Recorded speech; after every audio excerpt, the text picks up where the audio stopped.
नमो अर्हन्ताणं नमो सिद्धाणं नमो आयर्याणं नमो वज्झायाणं नमो लोये सवसाहुणं।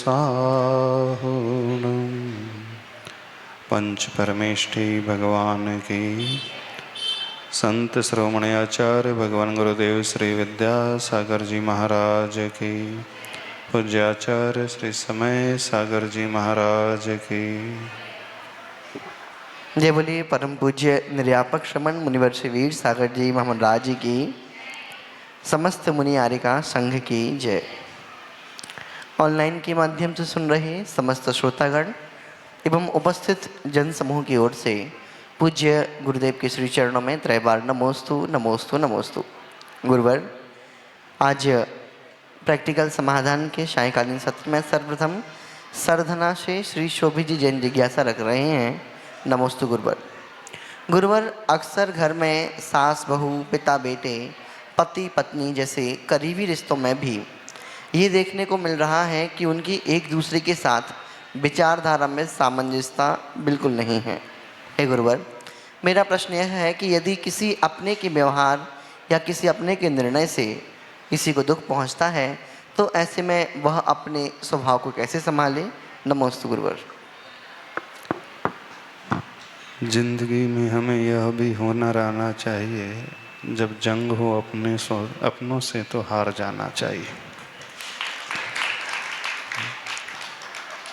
यदि हम किसी को अपना मानते हैं, अंदर से आत्मीयता उसके प्रति है और वह कुछ कह देता है, तो किस बात का विकल्प करना?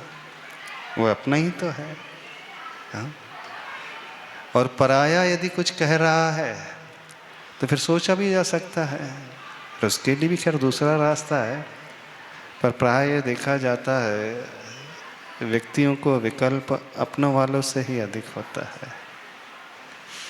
और शायद वो इसलिए होता है कि जो अपने वाले होते हैं उनसे अपेक्षा भी उतनी ही अधिक पैदा हो जाती है। और जब अपेक्षाएं अधिक पैदा हो जाती हैं और वो अपनी अपेक्षाओं पर खरा नहीं उतरता है, तात्कालिक तो लगने सा लगता है, देखो मैंने उसके लिए इतना किया, सब कुछ किया, सब कुछ दिया, मैं उसकी इतनी सेवा करता हूँ, उसका इतना ध्यान रखता हूँ, और वो है कि थोड़ा बहुत भी अच्छे से व्यवहार नहीं करता, कुछ भी मुझसे कह देता है। जब ऐसी परिस्थिति हो जाती है तो सांसारिक व्यक्ति को विकल्प तो हो जाता है। अब हम इस बात को समझें, संसार में जो लोग रह रहे हैं उनसे आप क्यों एक्सपेक्ट करते हो कि वह साधु की भांति रहे? वो हमेशा बहुत समता में रहे, बहुत सुव्यवस्थित रहे। आपकी एक्सपेक्टेशन ही गलत है। आपकी एक्सपेक्टेशन परिवार के सदस्यों से उतनी ही होना चाहिए जैसा उसका स्वभाव है। एक बार यदि आप किसी के स्वभाव को परख लो, जैसे किसी का स्वभाव होता है मुंह फट जिसे आप कहते हैं, तुरंत जवाब देने वाला, अथवा किसी का स्वभाव होता है बहुत आलसी, कितना भी समझाओ वो काम करता ही नहीं, अथवा किसी का स्वभाव होता है काम तो करता है लेकिन हमेशा बिगाड़ देता है, अथवा किसी का स्वभाव होता है वो हमारी रिस्पेक्ट सही तरीके से नहीं करता है, छोटा होकर के अपने आप को बड़ा समझता है। और भी कोई परिस्थिति बन जाती है जब मनमुटाव होने लगता है, जब विकल्प होने लगते हैं। हाँ, हो सकता है इसके अलावा भी कोई और परिस्थिति बनती हो। एक बार हम उनके स्वभाव को समझ लें, यदि वो आलसी प्रवृत्ति का है तो आप कितना भी समझाओ नेचर उसका नहीं बदलेगा। स्वीकारो ना उसको, उसके प्रमाद आलस के साथ स्वीकारो। कोई मुंहफट है, तुरंत जवाब देने वाला है, ना वो बहुत ब्लंट है, और वो अपने आप को ये जस्टिफाई करता है कि देखो मैं तो एकदम स्ट्रेट फॉरवर्ड हूँ, तुरंत निपटाता हूँ, मन में कोई बात ही नहीं रखता हूँ, बात की बात होना ही नहीं, जो मन में आए तुरंत कह देना और टेंशन फ्री हो जाना। और वो अपने आप को क्या कह करके सिद्ध करते, हम स्ट्रेट फॉरवर्ड है। स्ट्रेट फॉरवर्ड होना बहुत अच्छी बात है, लेकिन ब्लंट होना ठीक बात नहीं।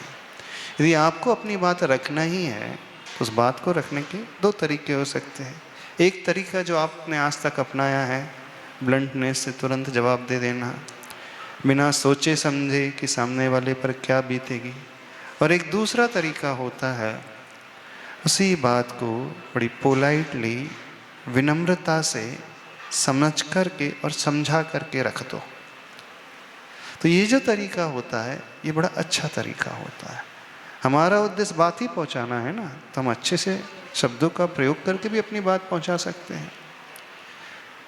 एक बहुत बड़ी हिंसा जो होती है, एक वायलेंट कम्युनिकेशन से होती है, हिंसक शब्दों के प्रहार से होती है, कठोर और मर्मभेदी शब्दों के उपयोग से होती है। तो उससे हम अपने आप को बचाना सीखें। लेकिन सामने वाला फिर भी नहीं सुधरता है, तब दूसरा तरीका ये है, आप भी उसको उसकी भाषा में समझाना शुरू कर दो। क्यों? टिट फॉर टैट, जैसे के साथ तैसा। उसने मुझसे ऐसे कड़वे शब्द का प्रयोग किया तो मैं भी उस वैसे ही कड़वे शब्द का प्रयोग करूँगा। उसने 2 कहा है तो मैं 4 कहूँगा। ठीक है, आप कह सकते हैं, लेकिन उससे क्या समाधान मिल जाएगा?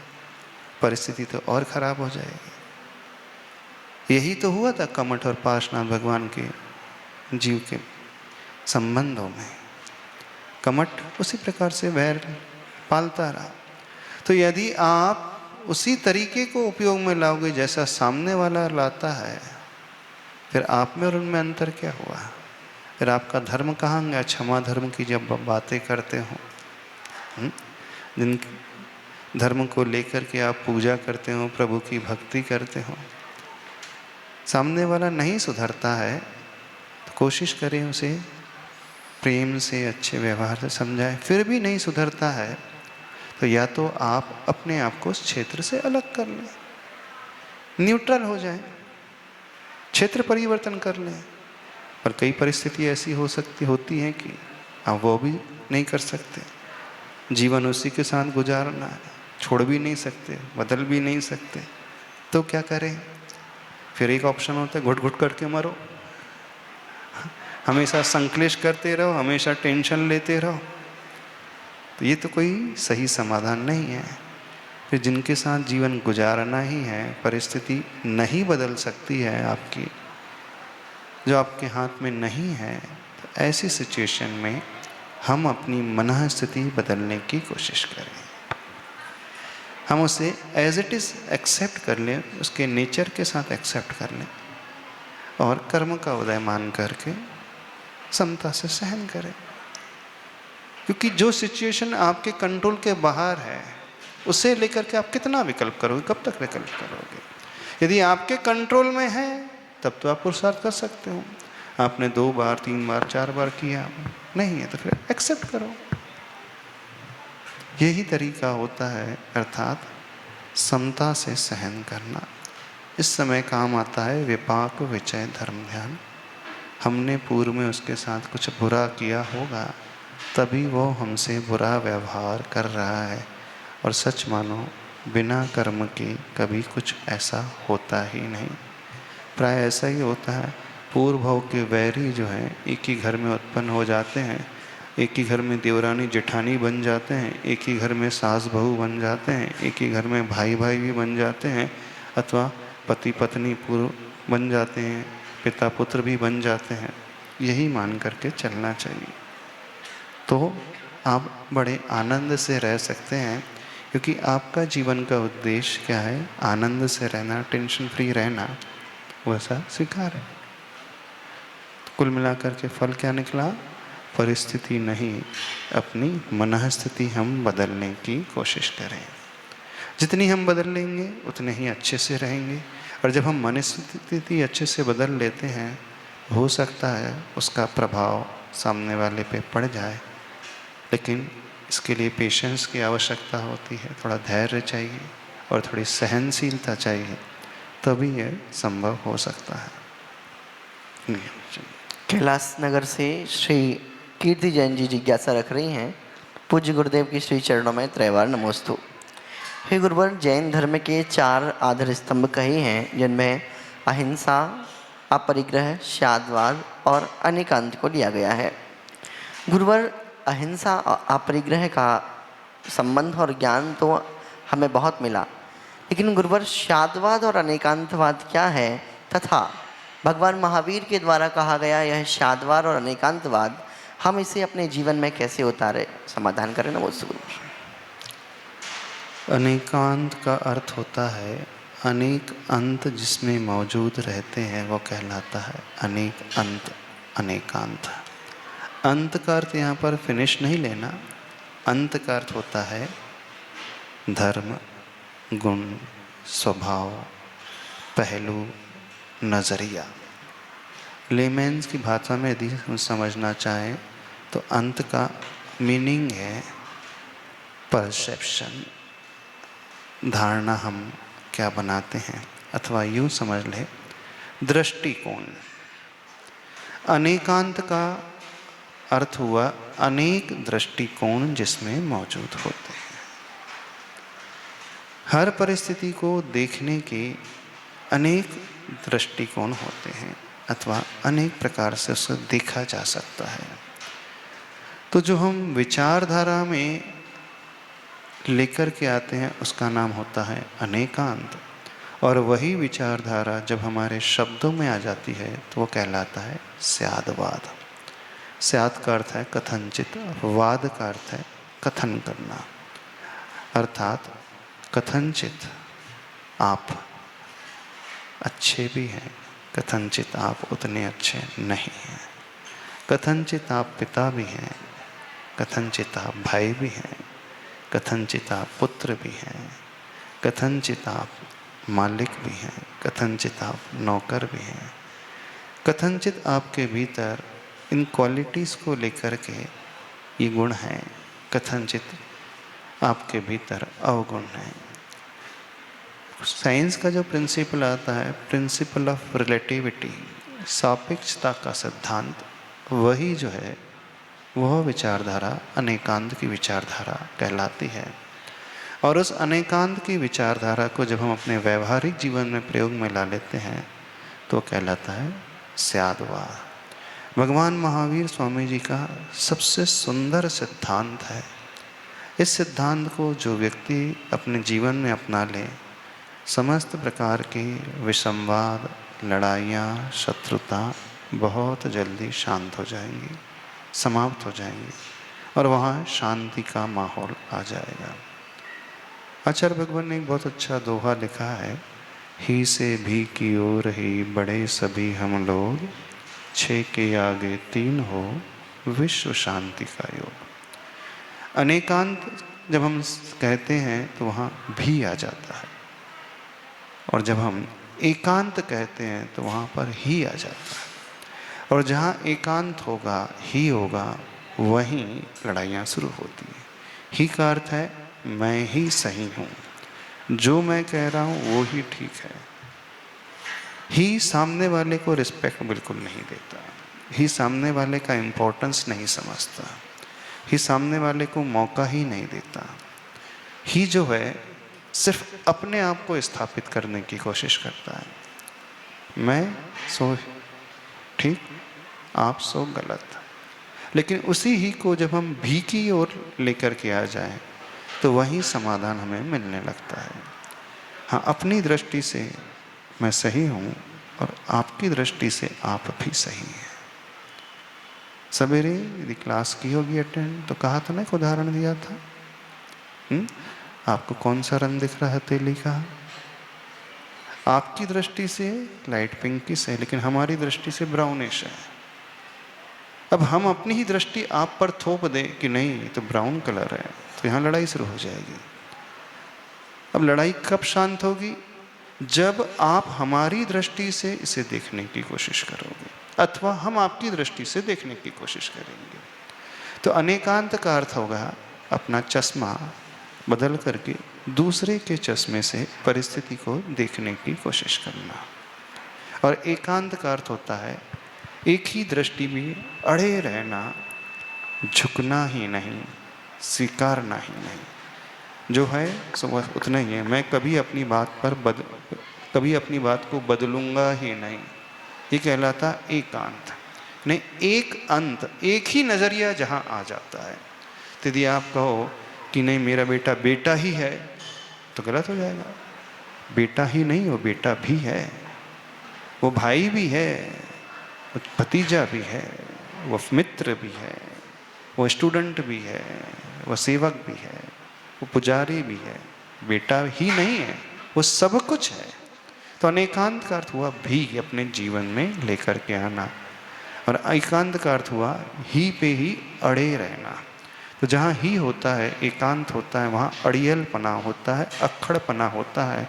एकांत दृष्टि वाला व्यक्ति कभी झुकता ही नहीं, वो एडजस्टमेंट करेगा ही नहीं, वो अड़ा ही रहेगा। और अनेकांत वाला व्यक्ति जो होता है, एडजस्टमेंट करना जानता है, उसके भीतर फ्लेक्सिबिलिटी होती है। और एकांत वाला व्यक्ति जो होता है वो रिजिड होता है, वो झुकना नहीं जानता। पर कभी कभी रिजिड होना भी बहुत आवश्यक होता है। जब हम बात प्रिंसिपल की करेंगे, सिद्धांत की बात करेंगे, तो वहाँ पे हमें रिजिडिटी ही रखना है। और जब हम व्यवहार की बात करेंगे तो वहाँ हमें फ्लेक्सिबिलिटी अपनाना है। रिजिडिटी कैसी हुई? अहिंसा से ही कल्याण हो सकता है। इसमें ये नहीं आएगा कि थोड़ी हिंसा से भी कल्याण हो जाएगा, यहाँ नहीं। ये प्रिंसिपल की बात है। यहाँ तो अड़े रहना नहीं, अहिंसा ही सर्वोत्कृष्ट धर्म होता है। और अनेकांत में वो कहेंगे कि हम अनेकांत वाले हैं, हम कहेंगे थोड़ी हिंसा भी चल जाएगी, नहीं, यहाँ पे नहीं। हाँ, व्यवहार में भी का प्रयोग, लेकिन निश्चय में ही का प्रयोग, ये होता है व्यवहारिक दृष्टिकोण अनेकांत का। और उसी को हम शब्दों में जब कहते हैं तो वो कहलाता है स्यादवाद। और डिटेल में समझना तो फिर बहुत लंबा समय लगने लगेगा, प्रवचन 1 घंटा हो जाएगा, अब इतना नहीं कहते। आपको सुनना है डिटेल में तो सुन लेना, आपको प्रवचन मिल जाएगा। हमने एक्सप्लेन किया है, फिर उसमें 7 भंग भी हो जाते हैं। फिर अनेकांत को हम अपने जीवन में कैसे उपयोग में लाएं, कैसे उसको उपयोग करके सामंजस्य अपने जीवन में लाना सीखें, आपको मिल जाएगा। पुणे से श्री चेतन जी जैन जिज्ञासा रख रहे हैं, पूज्य गुरुदेव के श्री चरणों में त्रैवार नमोस्तु। गुरुवर, जिज्ञासा है कि कोई इंसान पूरी उम्र अच्छे अच्छे कार्य कर रहा है, उसका व्यवहार सामाजिक तौर पर, व्यवहारिक तौर पर सभी के साथ बड़ा अच्छा है, नीति से जीवन जी रहा है, धर्म से जुड़ करके भी उसने अपना जीवन यापन किया है। लेकिन गुरुवर, जीवन के अंतिम समय में यदि उसके भाव बिगड़ जाए, उसकी कार्यशैली जो है वह बिगड़ जाए, तो उसके पूरे जीवन भर किए हुए कार्य निष्फलता को प्राप्त हो जाते हैं। गुरुवर, ऐसा क्यों होता है कि जीवन भर किया गया कार्य एक तरफ और अंतिम समय किया गया कार्य एक तरफ? गुरुवर, अंतिम समय किया हुआ कार्य से फल इतना अधिक क्यों है?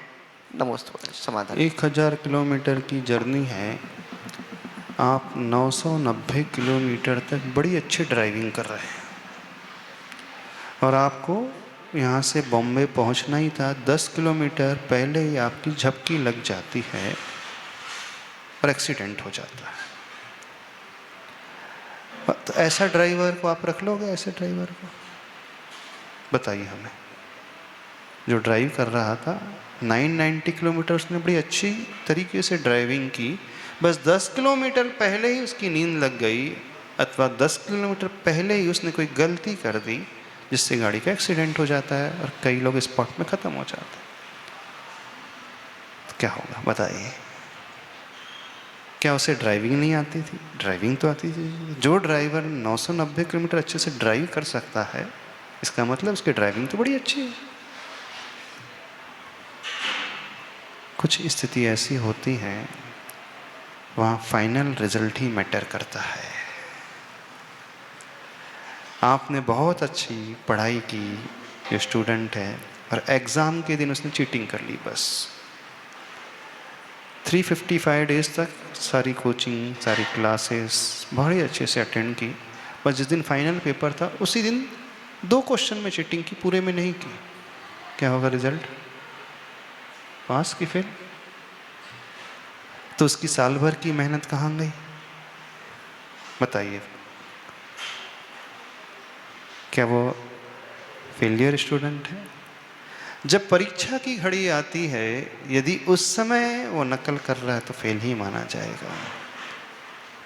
तो जीवन एक ऐसी यात्रा है, right from beginning to end हमें जागृत रहना पड़ता है। हम यदि शुरुआत में बहुत अच्छे से करें और बीच में सो जाएं, भूल जाएं, अंत आते आते गलती कर बैठें तो रिजल्ट तो वैसे ही आएगा। तो भुगतना तो उसी रूप में पड़ेगा। अब प्रश्न उठता है, तो जो जीवन भर किया उसका क्या, वो क्या वेस्ट चला गया? नहीं, वेस्ट नहीं जाएगा। कोई विद्यार्थी स्टूडेंट है, ग्रेजुएशन में फाइनल एग्ज़ाम में सीए में फेल हो गया है, क्लियर नहीं कर पाया है। हाँ, वो सीए तो नहीं कहलाएगा, लेकिन उसने जो स्टडी की, मेहनत की, उसे नॉलेज तो आ जाएगा, है ना। वो कहीं अकाउंटिंग अच्छे से कर सकता है, उसे सीए की डिग्री नहीं मिलेगी, सीए की सिग्नेचर नहीं कर पाएगा, लेकिन इतना तो कमा ही लेगा कि पेट भर सकता है। होता है ना ऐसा? नहीं हो सकता। तो साल भर की मेहनत जो पढ़ाई की थी उसकी, उस मेहनत के अनुसार वो फेल हुआ, क्योंकि पूरी लास्ट मोमेंट तक नहीं की, लेकिन जो उसने पढ़ा था वो व्यर्थ भी नहीं गया, कमाई तो हो गई। ऐसे धर्म के साथ है। यदि साल भर, जीवन भर आप खूब मेहनत कर रहे हो, धर्म कर रहे हो, और लास्ट मोमेंट में जाकर के आप कुछ गलती कर जाते हो, तो वहाँ संलेखना नहीं होगी। लेकिन जो जीवन भर का धर्म क्या वेस्ट हुआ? वेस्ट नहीं होगा, वह भी काम में आएगा, पर वो कितना काम में आएगा? जैसे वो सीए फेलियर होता है, वो इतना ही कमा पाएगा कि बस घर खर्च चला सके, सीए जैसा तो नहीं हो पाएगा। तो उसका जो धर्म जीवन भर का है, व्यर्थ नहीं गया, कुछ ना कुछ फल उसे अगले भाव में मिलेगा, पर वैसा फल नहीं मिलेगा जैसा फल मिलना चाहिए। हाँ, वो अच्छे घर में पैदा होता, बड़ा सेठ बनता, अब उस घर में ना पैदा हो करके हो सकता है पड़ोस में पैदा हो जाए, जहाँ मीडियम क्लास हो अथवा लोअर मीडियम क्लास हो, तो ऐसा भी हो सकता है। ये मिलता है, पर एकदम से व्यर्थ नहीं जाता है, कुछ ना कुछ लाभ तो होता ही है। सहारनपुर से श्री पुनीत जी जैन। कॉर्डलेस ले लो एक। ऐसा हो जाता है तो होनहार, जब हम कहते हैं होनहार थी ऐसी ही, तो आप अंतरंग कारण की ओर चले गए, कर्म सिद्धांत के अनुसार चले गए। कार्य दो कारणों से होता है, एक अंतरंग जो हमारा कर्म का उदय होता है, और एक बहिरंग जिस पर चल के हम वर्तमान का पुरुषार्थ करते हैं अथवा निमित्त। तो दोनों के संयोग से कार्य की सफलता होती है। जब उस दृष्टिकोण से देखेंगे तो हम कह देंगे उसके भाग्य में ऐसा लिखा है, लेकिन जब हम पुरुषार्थ की दृष्टिकोण से देखेंगे तो हम कहेंगे उसके पुरुषार्थ में कमी अवश्य रही। देखने का नजरिया हुआ और कुछ नहीं। पुणे से श्री चित्रा जी जन जिज्ञासा करती हैं, पूज्य गुरुदेव के श्री चरणों में त्रैवार नमोस्तु। गुरुवर महाराज जी, किसी भी व्यक्ति को देखने के लिए कुछ क्वाड्रेंट होते हैं, इंटेलिजेंस, इमोशनल, एडवाइजिटी, सोशियल एवं स्पिरिचुअल। स्कूल लाइफ में गुरुवर हम आईक्यू पर फोकस करते थे, मैरिज लाइफ में EQ, ऑफिस लाइफ में हम सोशियल और एडवाइजिटी पर फोकस करते रहे। गुरुवर, इसमें हमारे स्पिरिचुअल क्वाड्रेंट हम लोगों से गौण हो गए। महाराज जी, मैंने साइकोलॉजिस्ट की रिसर्च पढ़ी, उसके अनुसार अगर कोई स्पिरिचुअल क्वाड्रेंट पर फोकस करे तो उसमें बाकी सब अपने आप इवॉल्व होने लगेंगे। महाराज जी, यह बात सही है, पर डेली रूटीन में ऐसी कौन सी एक्टिविटीज़ करें जिससे हमारा स्पिरिचुअल क्वाड्रेंट के साथ साथ अन्य और जो भी हैं वे सब डेवलप हो गए। नमस्कार। बहुत सारे क्वेश्चन आते हैं, शायद आपने नाम सुने हैं, आपने सिर्फ IQ का नाम सुना है, इंटेलिजेंस क्वेश्चन। वही अकेले नहीं होता है, एक होता है इमोशनल क्वेश्चन, एक होता है फेलियर क्वेश्चन, एक होता है रेजिलियंस क्वेश्चन, एक होता है फाइनेंशियल क्वेश्चन, एक होता है स्पिरिचुअल क्वेश्चन। ये सब होते हैं हमारी कैपेबिलिटी की ओर इंगित करने वाले। जब हम इंटेलिजेंस कहते हैं तो हमारी बौद्धिक क्षमता की ओर लेकर के जाता है। जब हम इमोशनल क्वेश्चन की बात करते हैं तो हमारी भावनात्मक क्षमता को बताने वाला होता है। जब हम फाइनेंशियल, तो वहाँ पे हमारी आर्थिक परिस्थिति की क्षमता आएगी। कुछ है बिहेवियरल क्वेश्चन, हमारी रेजिलियंस क्वेश्चन अर्थात हमारा वापस बाउंस बैक करना, और एक आता है स्पिरिचुअल क्वेश्चन, हमारी आध्यात्मिक क्षमता। शायद कल के समय सेशन में यह बात आई थी, यहाँ वीर वीरांगना 2 दिन का वर्कशॉप चल रहा था, उसमें भिन्न भिन्न वेलनेस की बात आई थी। Physical wellness, emotional wellness, mental wellness, spiritual wellness, financial wellness. तो स्पिरिचुअल वेलनेस कहें अथवा स्पिरिचुअल क्वेश्चन कहें, वो एक प्रकार से हमारी जड़ की भांति होता है। तो जो व्यक्ति जड़ को सींच लेता है, उसे पूरे पेड़ को सींचने की आवश्यकता नहीं पड़ती है। जड़ में पानी देने से अपने आप फूल, पत्तियां, शाखाओं, उपशाखाओं में, फल में जल रस पहुंच ही जाता है। अब जो व्यक्ति जितना आध्यात्मिक होगा, स्पिरिचुअल क्वेश्चन का अर्थ हुआ आध्यात्मिकता। आध्यात्मिकता का अर्थ हुआ जो हमेशा आत्मा को लेकर के चिंतन करने वाला होगा। अब आत्मा को लेकर चिंतन करने वाला का अर्थ हुआ जो व्यक्ति आत्मा अर्थात उसके स्वभाव को लेकर के सोचेगा। उसका स्वभाव हुआ, आत्मा का स्वभाव हुआ ज्ञान, दर्शन, जानना, देखना। तो जो व्यक्ति ज्ञान, दर्शन स्वभाव वाला होगा, जानने देखने वाला होगा, तो वह स्वतः ही कषायों को कंट्रोल करने वाला होगा। ऐसे व्यक्ति को क्रोध अधिक आएगा ही नहीं। ऐसा व्यक्ति इगोइस्टिक हो नहीं सकता। ऐसा व्यक्ति छल कपट अपने व्यवहार में लाएगा ही नहीं। ऐसा व्यक्ति स्वतः ही अपने आप में बड़ा संतुष्ट रहता है। उसकी बहुत ज़्यादा अपेक्षाएं नहीं होती है। उसे जो मिलता है उसमें वह सुखी होने की कोशिश करता है। तो जिसके भीतर ये भावना आ जाती है, वो अपने आप अपना व्यवहार सुधारा हुआ होता है। क्योंकि जो संतोष गुण को धारण करने वाला होता है अथवा जिसका पेशेंस लेवल अच्छा होता है, तो ऐसे व्यक्ति को ज़्यादा गुस्सा भी नहीं आएगा।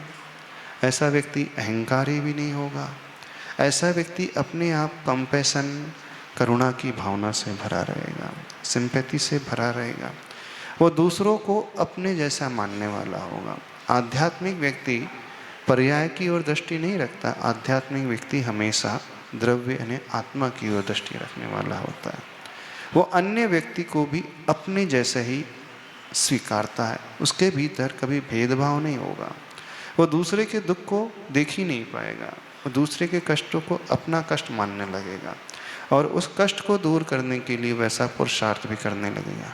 तो कहने का अभिप्राय, जिसकी आध्यात्मिकता की दृष्टि होती है, ऐसे व्यक्ति का व्यवहार बड़ा सुलझा हुआ होता है।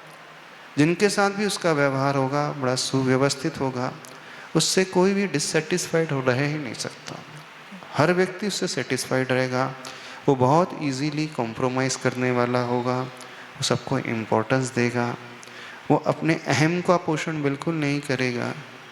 अपने अहम को गला करके चलने वाला होगा। विनय के भाव से भरा हुआ होगा। यानी जो हम धर्म की बात करते हैं, 10 धर्म की बात, स्पिरिचुअल व्यक्ति के भीतर सारे के सारे क्षमा है, मृदुता है, विनयशीलता है, सरलता है, सहजता है।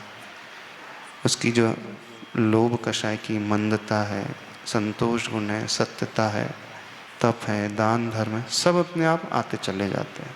और ऐसा व्यक्ति बहुत सुलझा हुआ हो जाता है। तो आध्यात्मिक जीवन हमें बहुत अच्छा तरीका सिखाता है। आध्यात्मिकता हमें एक दृष्टि देती है कि हम कैसे सामंजस्य बनाना सीखें, व्यवहार निभाना भी सीखें और अपने निश्चय पक्ष को लेकर के भी चलना सीखें। सहारनपुर से पुनीत जी जैन जिज्ञासा रख रहे हैं, पूज्य गुरुदेव के श्री चरणों में त्रैवार नमोस्तु। गुरुवर, आज वर्तमान में सोशल मीडिया का चलन बहुत अधिक है, जिसके चलते वर्चुअल फ्रेंडशिप के चलते लोग अपने परिवार और वास्तविक दोस्तों से कम जुड़ पा रहे हैं, जिससे उनके बीच भावनात्मक दूरियां भी बढ़ रही हैं। गुरुवर, पहले कुछ भी आवश्यकता पड़ने पर लोग एक दूसरे के साथ खड़े मिलते थे, लेकिन आज इतने सोशल मीडिया मित्र होने पर भी लोग मुसीबत में खुद को अकेला पा रहे हैं। हे गुरुवर, आज की पीढ़ी को कैसे समझाएं कि वास्तविक दोस्तों और रिश्तों का होना जीवन में कितना महत्वपूर्ण है? नमोस्तु गुरुवर। सोशल मीडिया सबसे ज़्यादा अनसोशल है। वह सिर्फ मीडिया होकर के रह गया है। वहाँ सामाजिक विज्ञान की कोई बात है ही नहीं। सोसाइटी की वहाँ बात होती ही नहीं है, वहाँ सिर्फ प्रदर्शन की बात होती है। सोशल मीडिया सिर्फ लाइक्स को और फॉलोअर्स को लेकर के चलने वाला होता है। वहाँ सिर्फ दिखावे का चलन है, अपने आप को बहुत अच्छा दिखाना। अब वर्चुअल फ्रेंड्स और रियल फ्रेंड्स में बहुत अंतर होता है। जिनके सोशल मीडिया में हज़ारों फॉलोअर्स अथवा हज़ारों फ्रेंड्स होते हैं, रियल लाइफ में जो अपनी ज़िंदगी जीने की बात करते हैं, उनकी रियल लाइफ एकदम अलग ही प्रकार की होती है। तो सोशल मीडिया एक प्रकार से यूँ कह दें, एक छलावा है, एक काल्पनिक दुनिया है। उसमें वास्तविकता से कोई लेन देन नहीं जैसा ही है।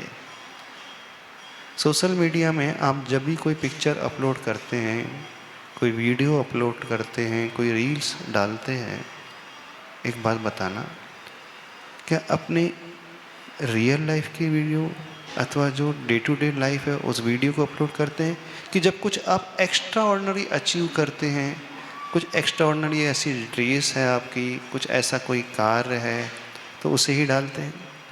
प्रैक्टिकलिटी से वो बहुत दूर रहता है। जो भी वीडियो डाली जाती है वंस इन ए वाइल होने वाली हैं, और आप उसे देख कर के ये अंदाज़ा लगाने लगते हैं कि एक तो उस जीवन उसका एवरेज तरीके से वैसा ही है, पर वो वास्तविकता से कोसों दूर है। क्या आप डे टू डे लाइफ की वीडियो अपलोड करते हैं? आप कैसे भी बैठे हैं, कैसा भी भोजन कर रहे हैं?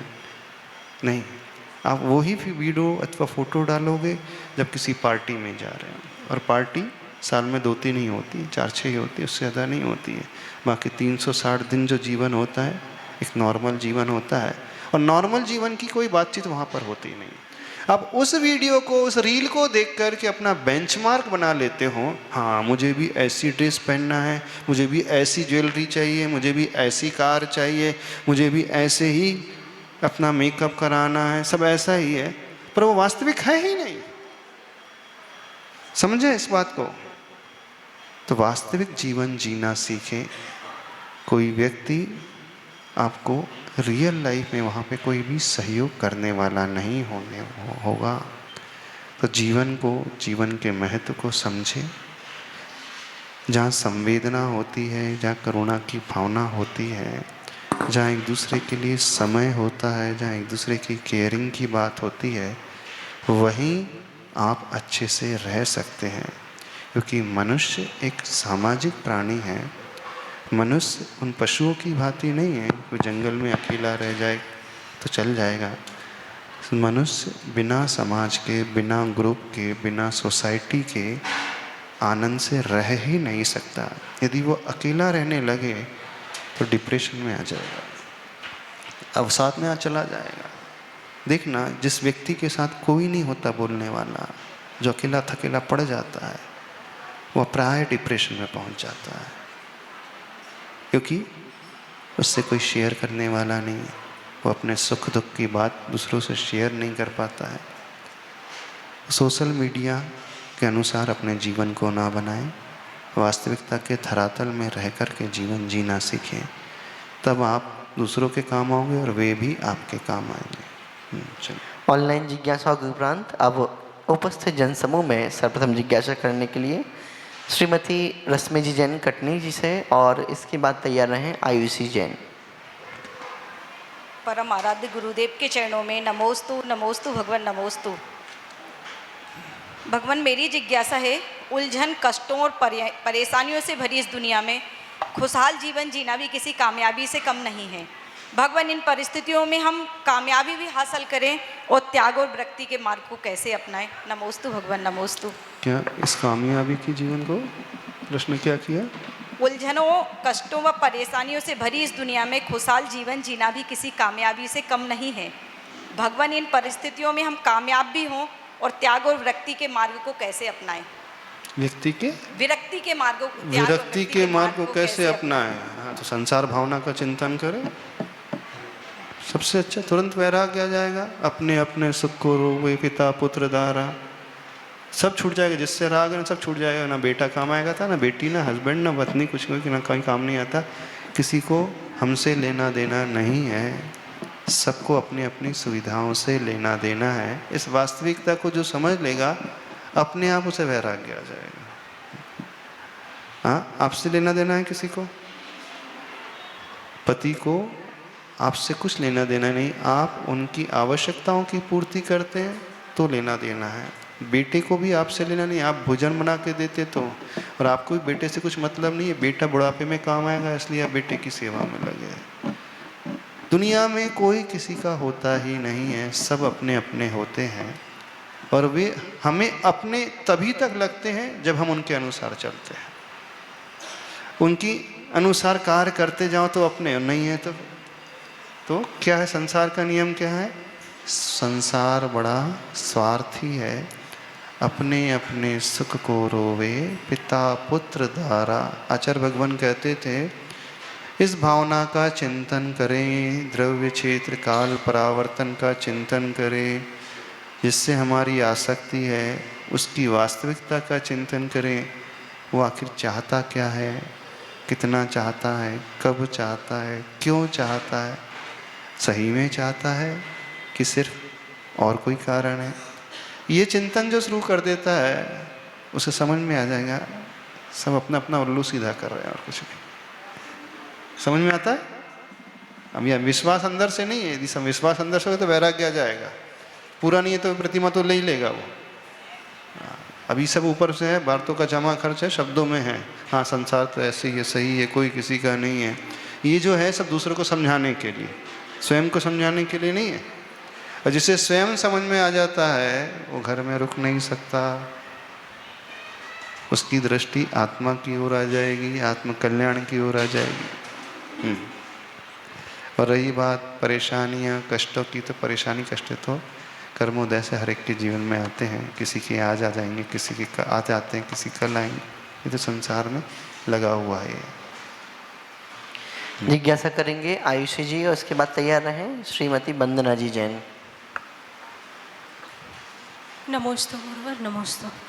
महाराज जी मुझे ये पूछना है कि तप कल्याणक के दिन जब तीर्थंकर की जब सभा चल रही होती है उनके गृहस्थ जीवन की से संबंधित, हाँ, तो आदि कुमार राजा की, हाँ। हाँ जी, तो उस समय भगवान की आंखों में काजल क्यों लगाया जाता है, और उस फिर बाद में उस काजल को सभी लोग अपने अपने आंखों में क्यों लगाते हैं?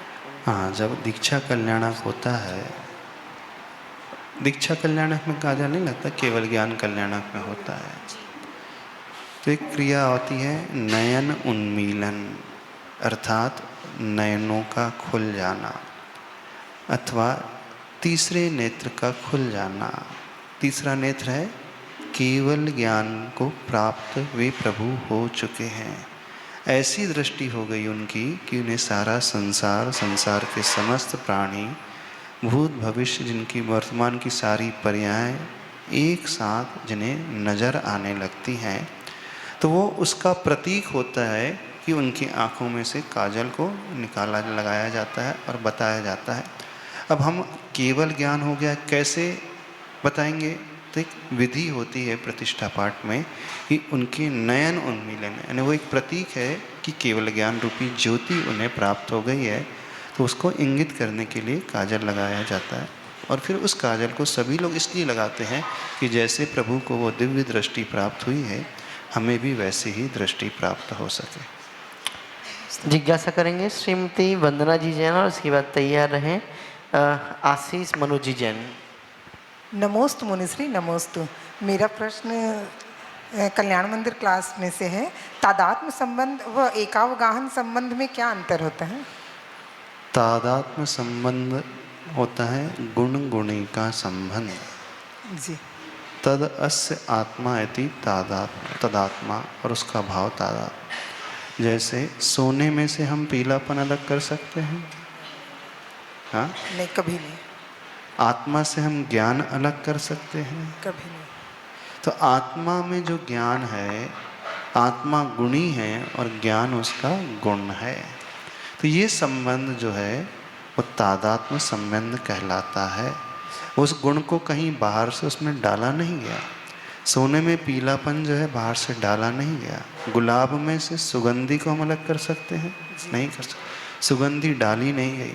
तो जहाँ जहाँ गुलाब रहेगा वहाँ वहाँ सुगंधी रहेगी, जहाँ जहाँ आत्मा रहेगी वहाँ वहाँ ज्ञान रहेगा, जहाँ जहाँ स्वर्ण रहेगा वहाँ पर उसका पीलापन, यानी उसकी जो लक्षण है, उसकी पहचान है, जो जो क्वालिटी। तो आत्मा के गुण हो गए ज्ञान गुण, दर्शन गुण, सुख गुण, शक्ति गुण, ये सब रहते हैं। ये संबंध कहलाता है गुण और गुणी का, उसी को कहा जाता है तादात्म्य संबंध। और दूसरा होता है एक क्षेत्रावगाह संबंध अथवा संश्लेष संबंध। तो वो कहलाता है जैसे दूध और पानी मिले हुए होते हैं, एक साथ मिले हैं, अलग अलग अस्तित्व है, भिन्न भिन्न है, लेकिन एक ही क्षेत्र में जहाँ दूध है वहीं पानी है। ज्ञान और आत्मा भी एक साथ हैं, पर वो उसी में गुण और गुणी हैं, लेकिन दूध और पानी दोनों भिन्न भिन्न अस्तित्व को लिए हुए पदार्थ हैं। आत्मा और कर्म, आत्मा चेतन स्वभावी है, कर्म पुद्गल स्वभावी है। तो आत्मा के प्रदेश जहाँ जहाँ है उस प्रदेश में कर्म बंधे हुए हैं, तो कहलाएगा एक क्षेत्रवागाह संबंध। अथवा लोहे का गोला जब गर्म हो जाता है तो उसमें अग्नि प्रविष्ट हो जाती है, तो वो अग्नि लोहे के गोले में कहाँ ऊपर ऊपर रहती है, अंदर तक होती है। अंदर तक जहाँ लौह तत्व है वहाँ अग्नि रहेगी। तो एक क्षेत्र में जहाँ लोहा है वहीं अग्नि आ गई है, तो कहलाएगा संश्लेष अथवा एक क्षेत्रावगाह संबंध। ऐसा नमस्ते। महाराज जी, तादात्म्य संबंध और अविनाभाव संबंध दोनों एक ही हैं क्या? नहीं, अविनाभाव संबंध अलग हो गया। जहाँ जहाँ दिन है वहाँ वहाँ दिनकर होगा, सूर्य होगा, वो कहलाएगा अविनाभाव। बिना सूर्य के दिन नहीं हो सकता, नहीं, जिसके बिना जो कार्य नहीं हो सकता है वो अविनाभाव अलग हो गया।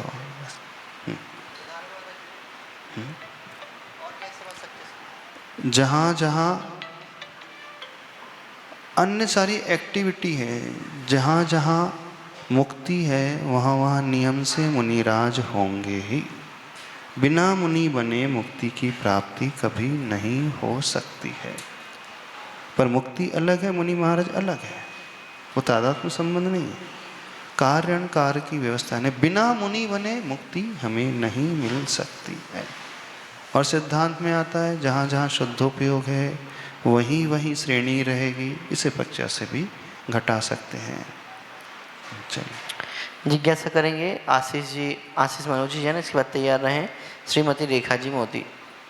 मुनिश्री के चरणों में बारंबार नमोस्तु नमोस्तु नमोस्तु।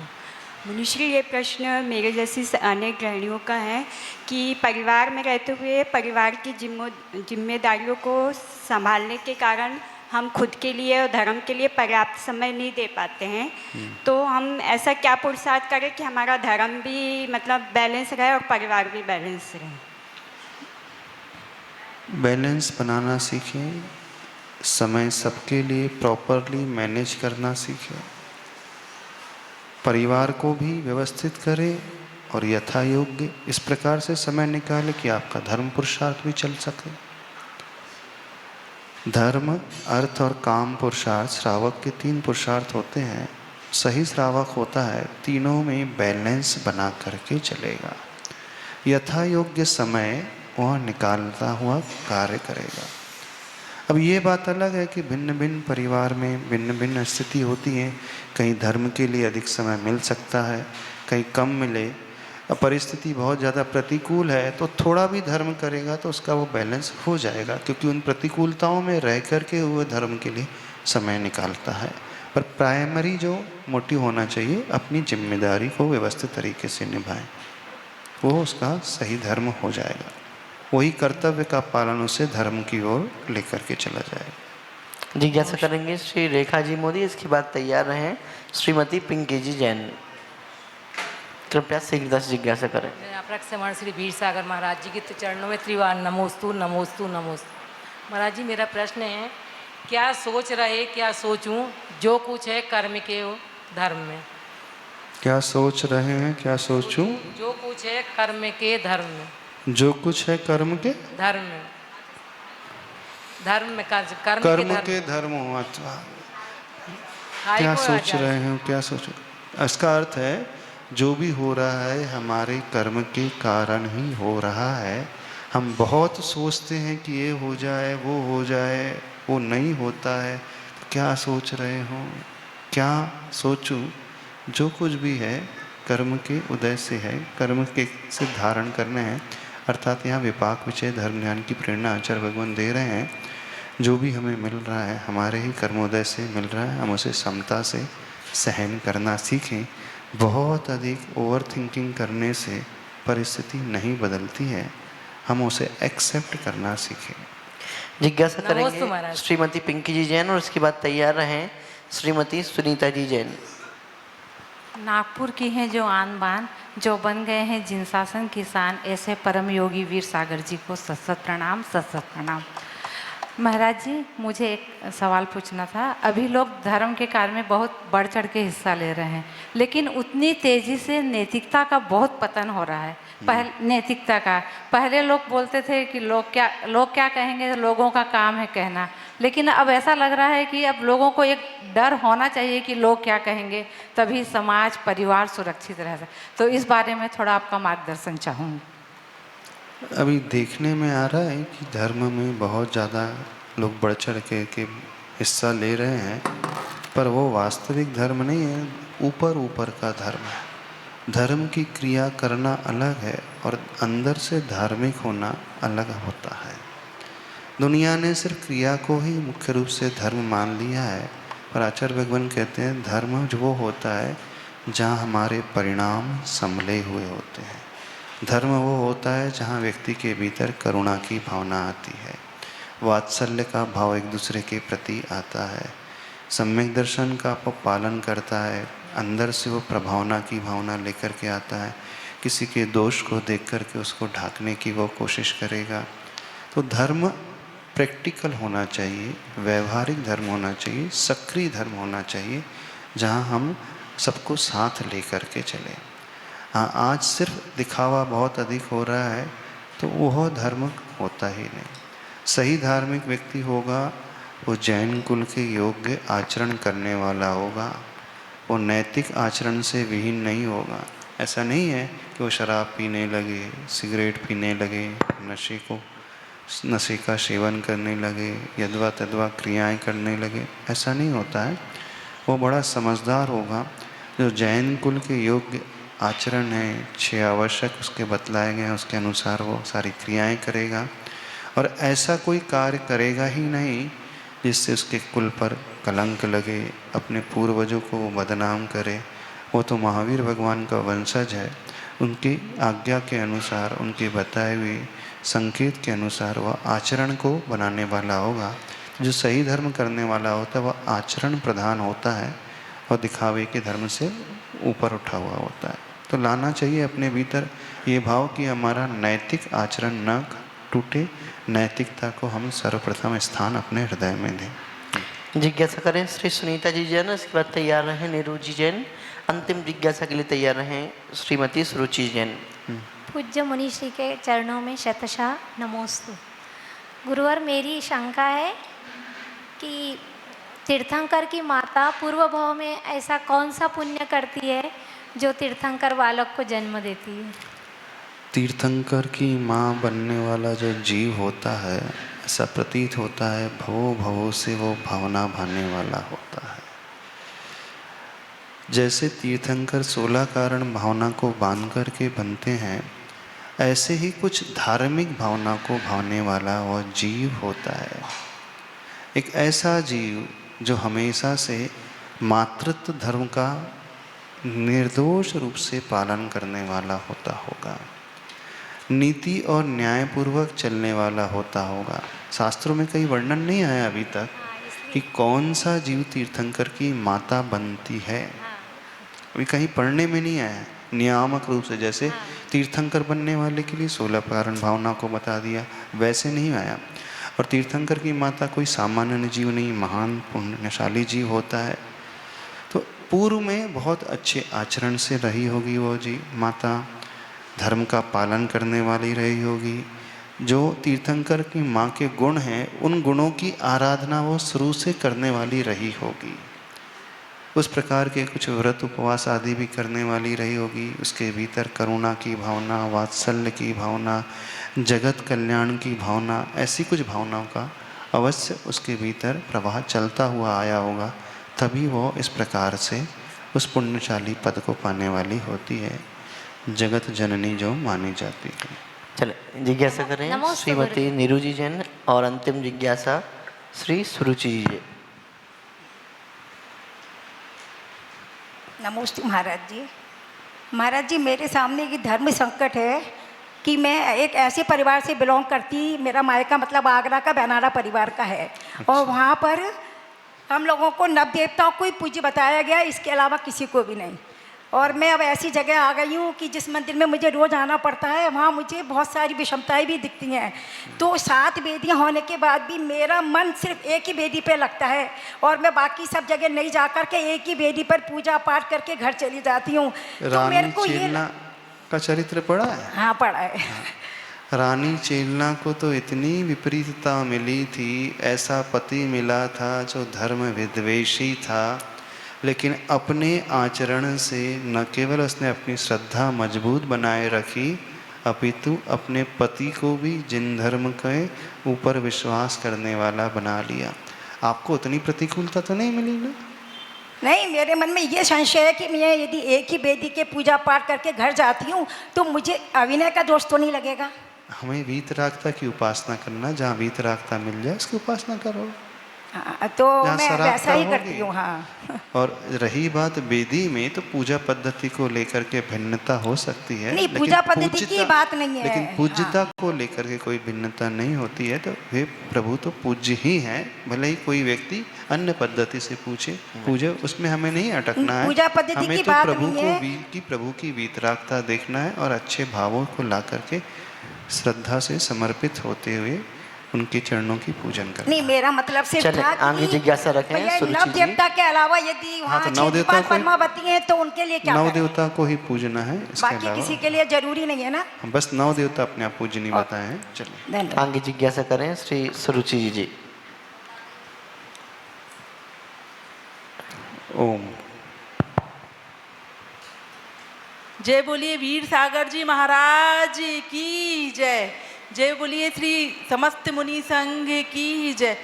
महाराज श्री, सबसे पहले तो मैं आपकी आभार व्यक्त करना चाहती हूँ कि आपने 2 दिन का जो शिविर लगाया है, उसमें जो बच्चों को आपने प्रेरणा दी है, उसके लिए मैं कामना करती हूँ कि बच्चे आपके बताए हुए मार्ग पर चलें और आपकी मेहनत सफल हो। और मेरे को बार बार ऐसा फील हो रहा है कि आपने जो शिविर लगाया, अगर मैं अपनी बच्ची को नहीं करा पाती तो मुझे बहुत ऐसा फील होता है कि मैंने यहाँ बहुत 2 बड़ा दिन का जो चांस वर्कशॉप छोड़ दिया। लगा था, 360 degree journey of strength inside out, वीर वीरांगना, जहाँ सेल्फ डिफेंस जिन्हें सिखाया गया, इमोशनल स्टेबिलिटी कैसे लेकर के आया जाए, विपरीतता को कैसे फेस किया जाए, आज अपने चरित्र को बच्चियाँ कैसे सुरक्षित रख पाएँ और किसी भी प्रतिकूलताओं से घबराएं ना, कैसे कैसे चैलेंजेस उन्हें फेस करने पड़ते हैं, कैसे उसका सामना करना सीखें। तो ये बड़ा अच्छा 2 दिन का वर्कशॉप रहा।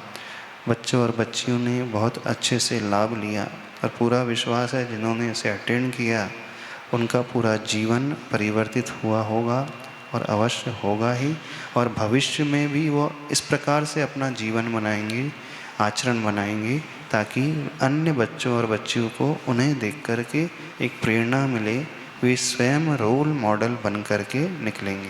सही बात महाराज जी, हम लोग तो अपनी पूरी ज़िंदगी में भी इतना नहीं समझा पाते अपनी बच्ची को जितना उन्होंने 2 दिन में सीख लिया है। हाँ, तो हमारा आपके कहना बहुत है बहुत आभार व्यक्त। समाज के प्रत्येक नवयुवक और नवयुवतियों, बच्चों और बच्चियों से जब भी इस प्रकार के सेशन लगे, वर्कशॉप लगे, जहाँ भी लगे, आप सारे कार्य छोड़ कर के उसे अवश्य अटेंड करना। आपको लगता है कि 2 दिन हम दिन भर मॉर्निंग से लेकर इवनिंग तक इतना टाइट शेड्यूल रहता है, हम तो कहीं भी पढ़ लेंगे, कहीं भी देख लेंगे। जो फिज़िकल अटेंड करके किया जाता है उसका इम्पोर्टेंस अलग होता है। हो सकता है आपको इस प्रकार के वीडियोस यूट्यूब में मिल जाएं, वो प्रवचन भी आपको बाद में देखने मिल जाएंगे, सुनने मिल जाएंगे, लेकिन फीलिंग जो साक्षात रह कर के आती है वो ऑनलाइन देख कर के आ ही नहीं सकती है।